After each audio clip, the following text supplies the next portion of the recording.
Ya, bagaimana penanganan banjir di Bali saat ini? Sudah hadir melalui sambungan Zoom Gubernur Bali Iwayan Koster. Selamat malam, Pak Koster.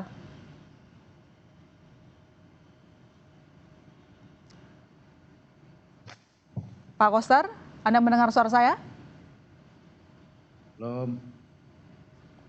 Ya, Pak Koster, dari informasi yang kami peroleh dari PPBD, 9 orang meninggal dunia. Tetapi apakah Pak Koster ada data terbaru yang bisa dibagikan kepada kami berapa orang yang tewas akibat kejadian ini?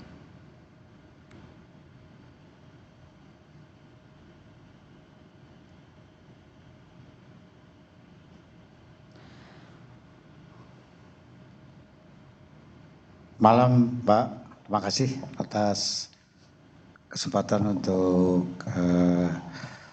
wawancara pada malam hari ini terkait adanya banjir yang terjadi di Bali, terutama sekali di Kota Denpasar dan Kabupaten Badung. Dapat saya sampaikan bahwa di Bali sejak kemarin itu hujannya sangat deras dari pagi sampai tadi pagi lagi. Itu. Jadi saya merasa kemarin seharian penuh itu hujan sampai malam dan masih berlanjut sampai tadi pagi ketika saya sudah melakukan aktivitas kantor. Kemudian jam 9 saya sudah mendapat laporan dari lapangan. Karena itu saya segera turun ke lokasi itu. Secara umum di banjir ada di Kabupaten Gianyar, tapi itu tidak begitu parah. Yang parah itu adalah di Kota Denpasar dan sedikit di Kabupaten Badung.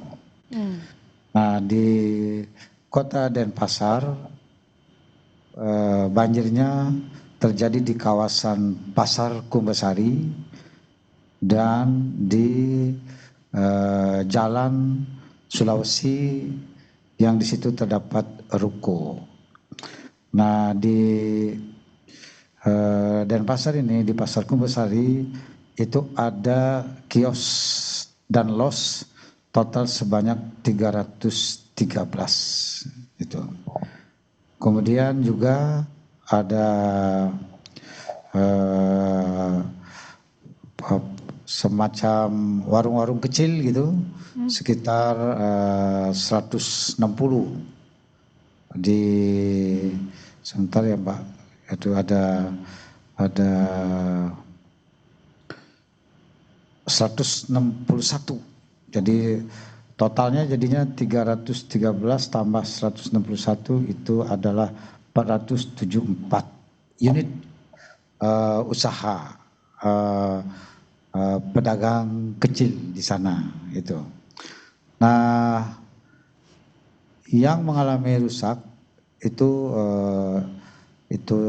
secara umum, kalau tempat ini kan tempatnya permanen beton, jadi tidak begitu. Yang rusak itu adalah peralatan para pedagang dan juga dagangannya gitu. Ada jualan alat upacara adat, ada jualan kain dan sebagainya. Nah, itu sudah ditinjau semua.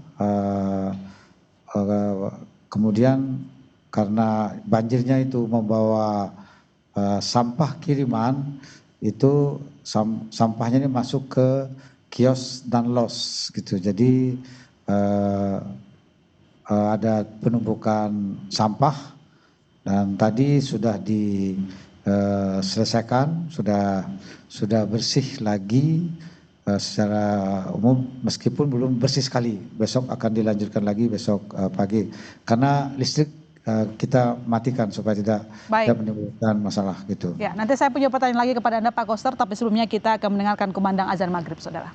Kita lanjutkan lagi diskusi kita di Sapa Indonesia Malam. Pak Gubernur tadi mengatakan bahwa wilayah terparah ada di Denpasar dan juga Badung akibat banjir, tapi saya ingin mengonfirmasi Pak Gub, berapa orang totalnya korban jiwa atas peristiwa ini?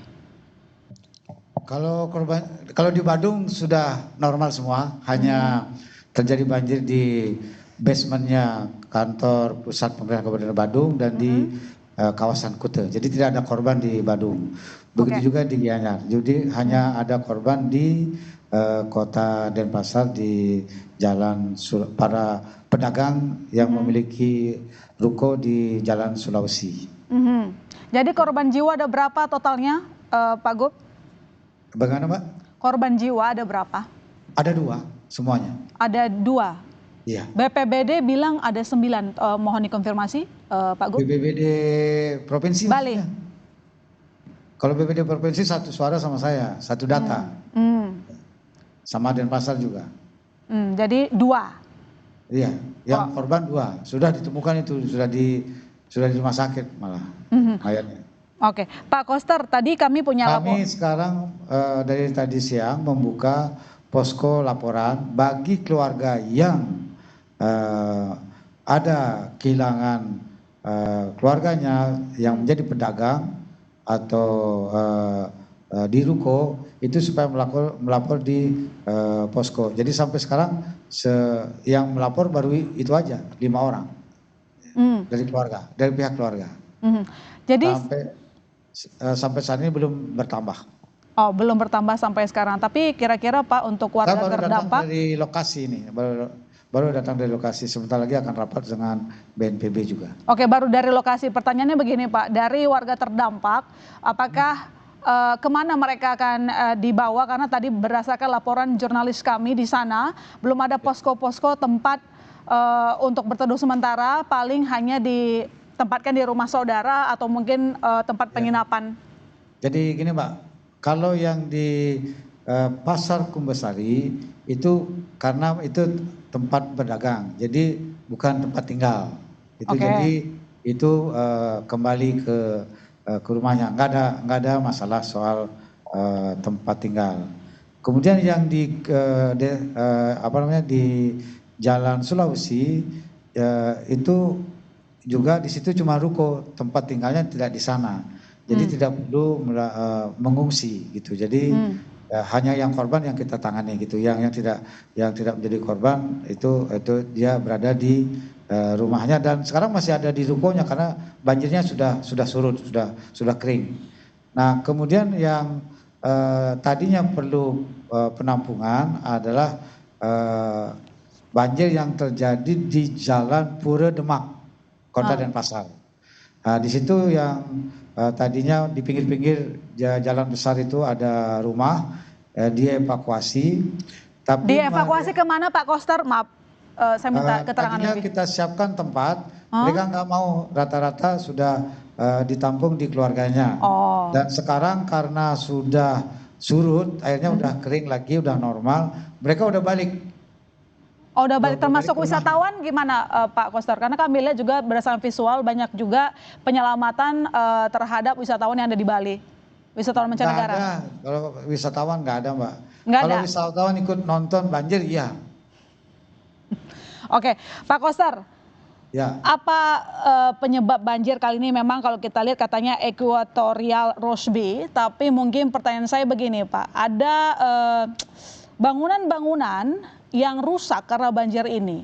Jadi sebenarnya penyebabnya apa ya Pak? Apakah ini juga ada kaitannya dengan pembangunan yang terlalu masif di bagian hulu?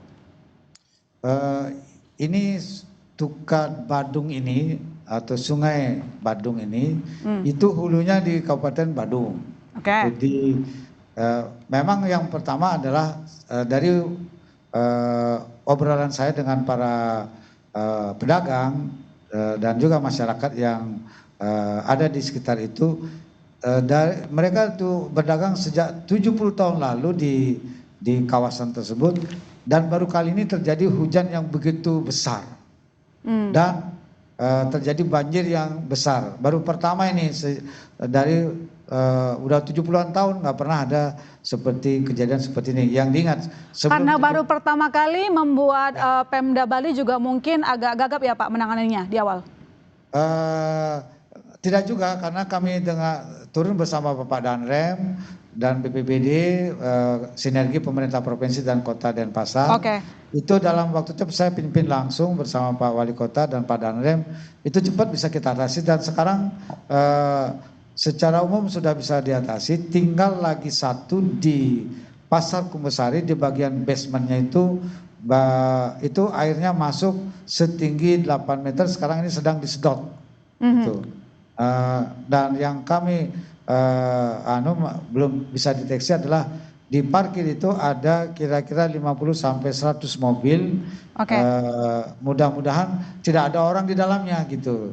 Jadi dengan demikian supaya tidak ada korban jiwa.